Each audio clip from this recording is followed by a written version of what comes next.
خواب میں جادو دیکھنا۔ بسم اللہ الرحمن الرحیم، السلام علیکم ورحمۃ اللہ وبرکاتہ۔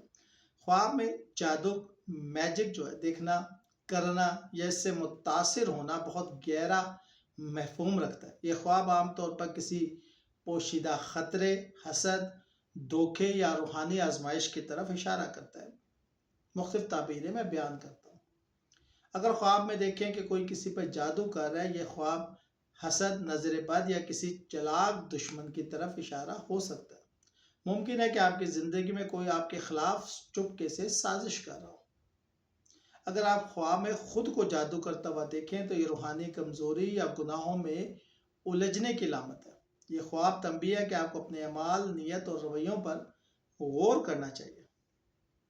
اگر خواب میں آپ پہ جادو کا اثر ہو رہا ہو یا بیمار اور سمجھ نہ آئے کہ ایسا کیوں ہے، تو یہ نشانی ہے کہ آپ کو روحانی حفاظت کی سخت ضرورت ہے۔ ممکن ہے آپ کو اصل زندگی میں بھی کسی جادو یا نظر بد کا اثر ہو۔ یہ علامت ہے کہ آپ کسی غلط فہمی یا دھوکے کا شکار ہو سکتے ہیں۔ ہو سکتا ہے کہ آپ کسی شخص پر حد سے زیادہ اعتبار کر رہے ہو، لیکن وہ شخص آپ کا خیر خواہ نہ ہو۔ خواب میں جادو دیکھنا کسی روحانی، نفسیاتی یا معاشرتی مسئلے کی طرف بھی اشارہ کرتا ہے۔ یہ خواب اکثر وارننگ ہوتی ہے کہ آپ نے اپنے ارد گرد موجود لوگوں اور حالات پر نظر رکھیں۔ حسد، نظر بد یا دشمنی جیسے عوامل کو سنجیدگی سے لیں۔ شکریہ۔